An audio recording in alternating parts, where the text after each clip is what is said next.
使用。阿门。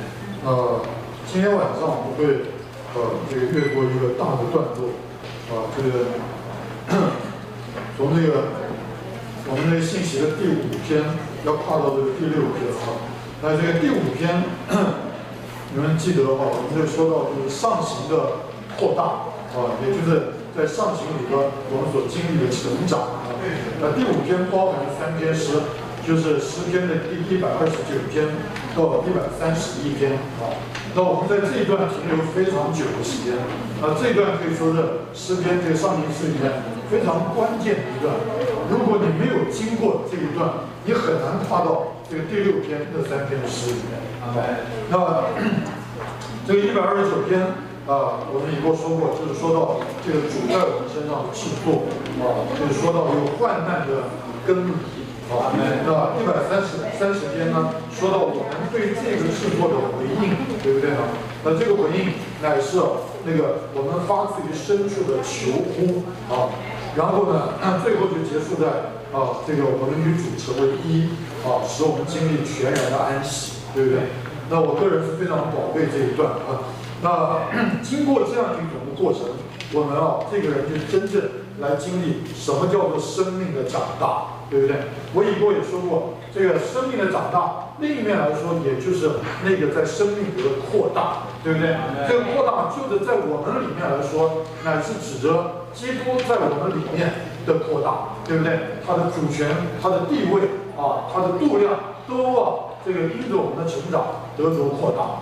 那同时呢，你不要忘了，这个扩大也是说因着基督在我们里面那个主权、那个度量、那个地位的扩大，就叫我们这个人也成为一般能够让主借着我们更能够扩展他见证、扩展他工作的人，对不对？所以这个以后我们在这131篇虽然是很短只有这个3节圣经，我们说到这个全然的安息，我想这个弟兄姊妹你们应该印象非常深刻。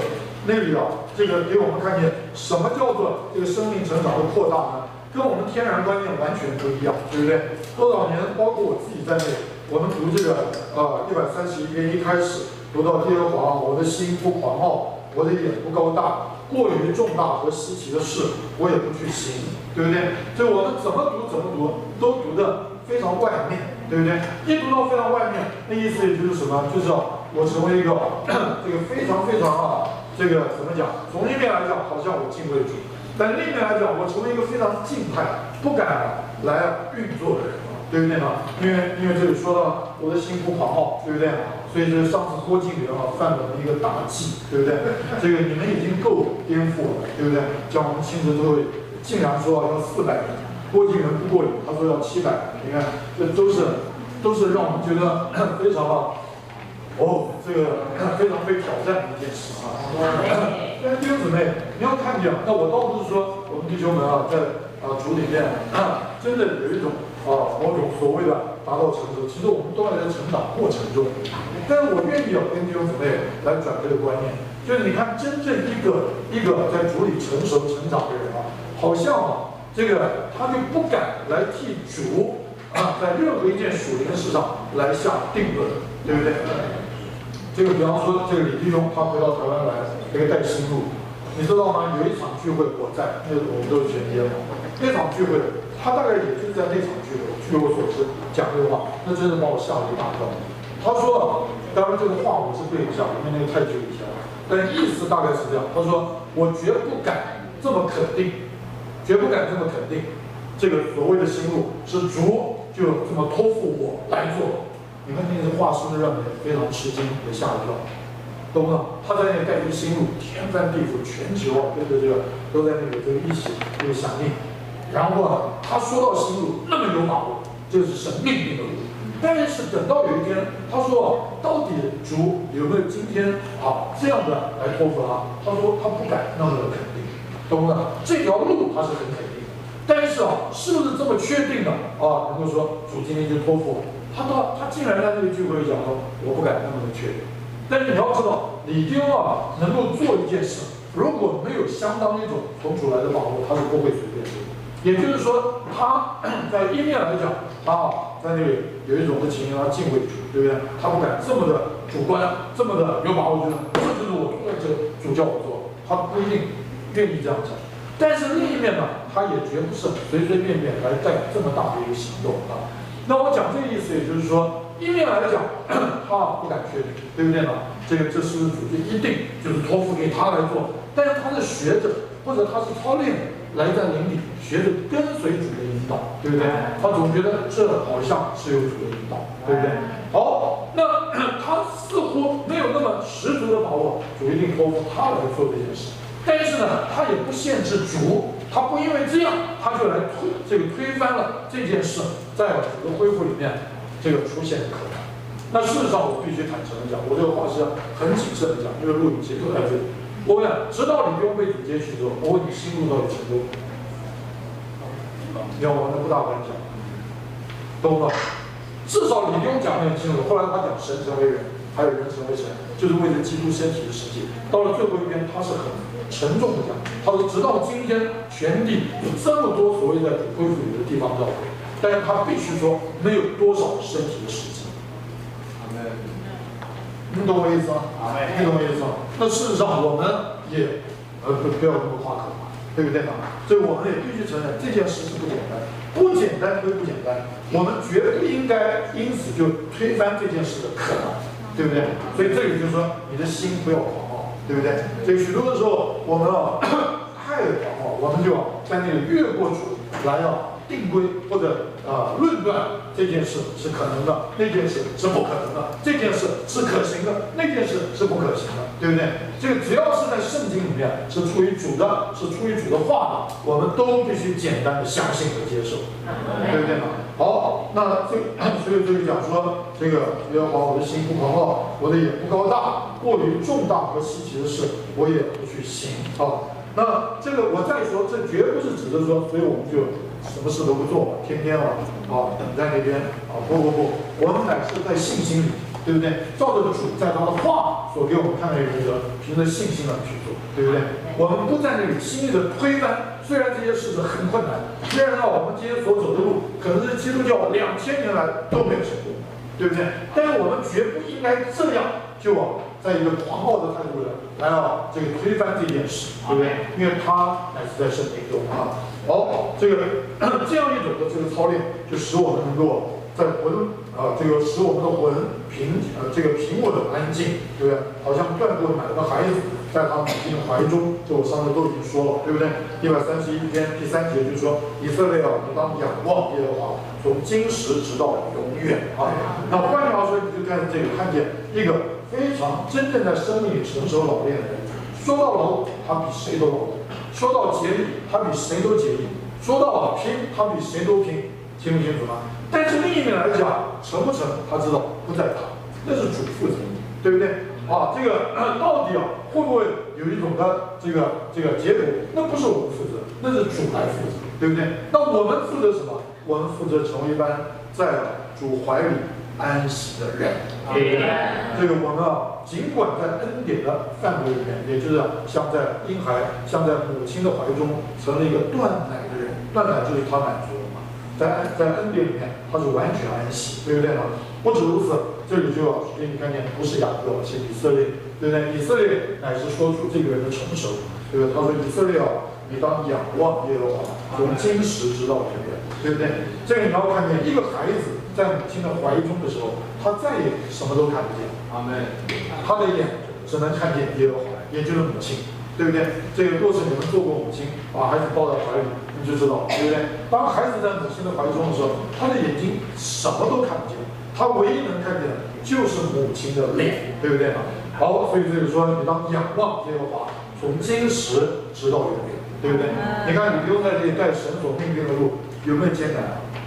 怎么没有艰难？在他在世的最后一次主恢复大的风波，就是因为带辛苦带成功，对不对？但你不用常常见证他安息，他不被这个惊动。真像这个所说的，他的魂平稳安静，对不对？多少的人在那里，许多的话都出来，许多的甚至不说都出来，但是他的话，他的口从来不在那里，因此就口不择言嘛，懂不懂？说出对主不敬虔的话，对不对？好像这个人他不受搅动，为什么外面风暴这么大，他不受搅动呢？因为他安息在那个恩典的怀中，他知道他在那里所做的不是他要做的，他在那里所做的乃是主所要做的，是主所要做的，责任就不在他；是主所要做的，成败就不在他；是主所要做的，重担就不在他身上，对不对？他只负责劳苦，只负责忠信，对不对？那个一切的结果，他学习安静的与主是一，交在主的手中啊。好，那今天我们就来看这个第6篇上行的成熟哈。这边你就看见有一个成熟的人，这是从诗篇132篇一直到134篇哈，也是3篇的诗。弟兄姊妹，是这样一个那样成熟与主是一的人，他才能开始来跨进这个上行的成熟这一段的范围啊。那这3篇诗，首先这132篇说到什么？就至高的联合啊，朋友们跟得上吗？至高的联合啊，这个是132篇。所以至高的联合是一个什么联合呢？就是与基督同力。这个力，你可以说是履历，你可以说是经历，你可以说是历程。就是这个人他完全成为一个与主是一的人，懂不懂？在那里他说与主是一的时候，完全不是客观的，不是只是在地位上，不是只是在一个说法上，他完完全全成为一个在履历、历程、经历上与主联合是一的人。弟兄姊妹，这个叫做成熟。懂不懂？什么是成熟呢？就是他成为一个与主是一的人啊。好，那这个第二个，也就是133篇，在这里你也看见，从这个至高的联合里，他就得享至高的供应。至高的供应是什么？就是与弟兄同居。你看这些纲要，它都是这个对应，对不对？这个132篇先说到至高的联合，联合是与基督，对不对？他与基督同力。然后呢，133篇就是带来至高的供应是什么？就不是与主了，乃是与弟兄同居。清不清楚？这133篇很有名的诗，对不对？好，再来就是134篇，就带进至高的侍奉。至高的侍奉这里就说到什么是这个至高的侍奉，就是与执事。那你说这是李弟兄，这不是执事，不是一个人，懂吗？执事是新约的执事，神经纶的执事。懂不懂？这个与执事同命，懂不懂？当然，我们可以说，这个神新约的经纶这一份的执事，他在每一个时代都有那个最里头代表的人，所以你也可以说，我们跟主的仆人弟兄是同命，对不对？你看这3个标题是不是写的很好？我们一起来读一下好吧？第一个是至高的联合与基督同力，第二至高的动力与弟兄同居。第3，至高的侍奉与执事同命。弟兄们来读一下好吧？第一，至高的联合与基督同力。对，还有第二，至高的动力与弟兄同居。好，第3，我们一起来。至高的侍奉与执事同命。这个到了第6篇，这里每一篇的诗分量都不简单啊。好，我们来看这132篇，光132篇。光是这个篇幅你就知道，哇，这不得了，对不对？整整有18节之多。那这个18节呢，总共有4段，你们看一下这个纲要。第一段是从第1节到第5节，说到同苦难。刚刚我说过，这里这个同都是指的与基督，懂不懂？与基督。第一个同苦难1到5节，第二6到10节同漂泊，第3呢同掌权，这是11节12节。第4是同安居，这是13到18节，这样大家跟得上吗？我们也一起读一下好吧？第一是同苦难，第二同漂泊，第3同掌权，对，第4同安居。弟兄姊妹，你要成为一个在成熟里面来一同有份于神新约经纶的人嘛，那你就要来把自己准备好，成为这样一个与基督同的人。懂不懂？你不要问说，哎呀，我一周我又出去几次，现在我们就在这代码，哇，要怎样？弟兄姊妹，如果连这个都没有，那就不要谈。但弟兄姊妹，急或你有，我一周不要2小时，我一周出去20个小时，我简直不吃不喝不睡。弟兄姊妹，那我还要问，当你这样拼了命，一周多少时段、多少小时出去的时候，你在同谁？你在同什么？你看这些大家就瞪着眼睛答不出来了，不知道我在问什么，懂吗？我们在那个一头栽进去，对不对？啊，从早出去，晚上特别我们全天，那可能也更拼了，对不对嘛？啊，早上也出去，下午也出去，晚上也出去。但弟兄姊妹，你小心一点，当你这样一出去的时候，你可能就把该投的那个丢在一边去。懂不懂我在讲什么？大家这瞪着眼睛，张着嘴，看着我不懂。弟兄姊妹，我们太容易这样，太容易这样，对不对呢？这个我呢，这个一出去我们就开始同什么？同着我的目标。你看，我今天出去，我要接触20个人，同着我的这个计划，对不对？我们先计划好了，今天先到校门口，再到公园，对不对？这个主到底在哪里？还有第三个，我们就在那个拼命竭力的，这个，你不会去看接触人，弟兄姊妹，在这个过程中，你是不是一个同基督来苦难的？不一定哦。为什么大家都这么安静？忽然之间，我们好像跳到另一个范围里去。在座的弟兄姊妹，你们每周都出去一个时段，你不需要回答，我替你假设有，像你一定有吧？你应该一定有，你是我们这个算是很有心的姊妹了，对不对？感谢这样，不要讲的好像犯罪一样，很光彩的一件事，你要拿着很有。感谢我坐在这里等你留言问，等了很久，你终于发现我，那你也应该不会只是出去一个基本时段的，应该是很有负担，很迫切的。哎呦，这个不要去啊！意思啊，感谢人。你看，当你每一次出去的时候，你要手里拿着圣经，或者拿着这个什么看望单，或者手不会空手，不会，要手里拿着圣经。福音单章，人生奥秘，还有问卷，还有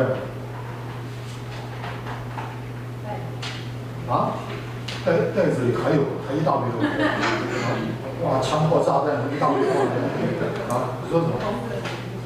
铜的什么？真的啊？是，那是出门前嘛，不一定祷告中的。出门之后开始眼睛就有动开了。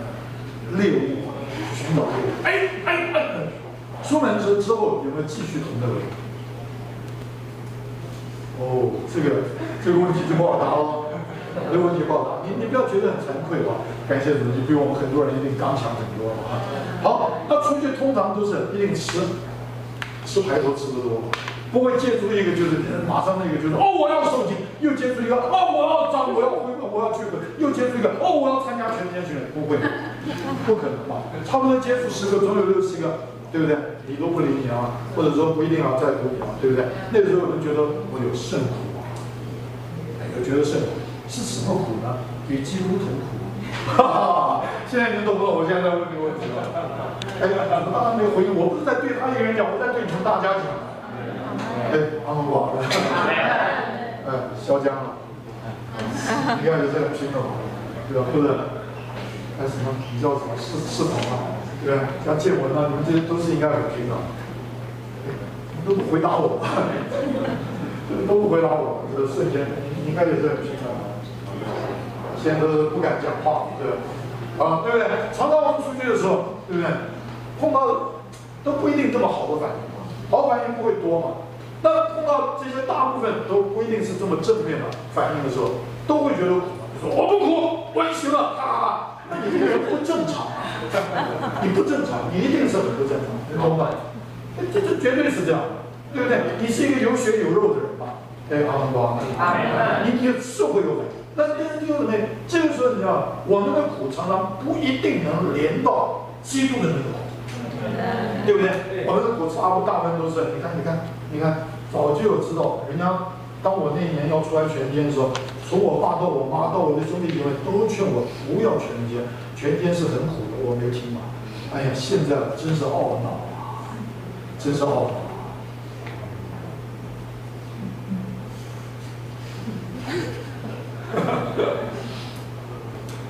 没有人理我，我现在也很苦，知道吧？好，那第一个你要看见同苦难，第二就是同漂泊。第三呢，同掌权；第四，同居安居啊。那好了，这里有这个4段，那就是这一篇诗的4段。这一篇诗的这四段的每一节都是代表节啊。比方说第一节，我们来读一下好吧？耶和华求你纪念大卫，纪念他所受的一切苦难。这里就讲从苦难，对不对？这个第一节到第5节，那第一节就很清楚了，对不对？纪念大卫，纪念他所受的一切苦难。然后第二段从第6节到第10节，我们就读第6节就好了哈，一起来。看啊，我们听说约柜在以法他，我们要在基列约里就行检查。你看这里就给你看见约柜啊在哪里？在以法他，然后在同一个地方，以法他就是基列约里，懂吗？它一个地方好几个名字。好，那这个同一个地方，那无论如何，这不是一个该在的地方，懂吗？你知道约柜一进到美地之后，因为圣殿还没有建造起来，所以它暂时啊是被放在会幕的里面，放在会幕什么地方？就是示罗那个地方，一直等到圣殿建造，圣殿建在哪里？建在耶路撒冷，懂不懂？然后这个约柜就被搬到这个圣殿里去。但是你要知道，中间有一段非常悲哀的历史。就以色列人迷信约柜，懂不懂？这个迷信的不是迷信约柜，迷信约柜的制度，懂不懂？他们跟非利士人打仗的时候，他们就认为只要约柜搬出去，那绝对都可以打赢。这个约柜表征什么？约柜表征基督，约柜表征一个活的基督，懂不懂？这个约柜啊，表征一个活的这个人为的基督，对不对？这个所以呢，在理论上来讲，约柜到哪里得胜就到哪里。但是弟兄姊妹，你要知道，当以色列人在那个时候，他们要打这个非利士人的时候，他们那个光景与主之间，与这个活的基督之间，其实是那个距离非常的遥远。你们都知道，那是老以利在进食的时候，就是整个以色列人在士师时代，是他们整个历史里面最悲惨的一段时间，就是悲惨，就是他们离神是非常远，懂不懂？这个整个连祭司的职分都败落。这个我想不需要在这里重复多说，对不对？就是他们在主面前那种属灵的光景是非常败落的时候，是这个会幕在不在？在。约柜在不在？在，都在。该在的都在，但是该没有的都没有。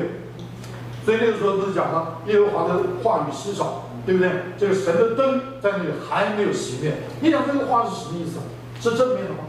耶和华的话稀少，就是说出他们在一个非常不正常的。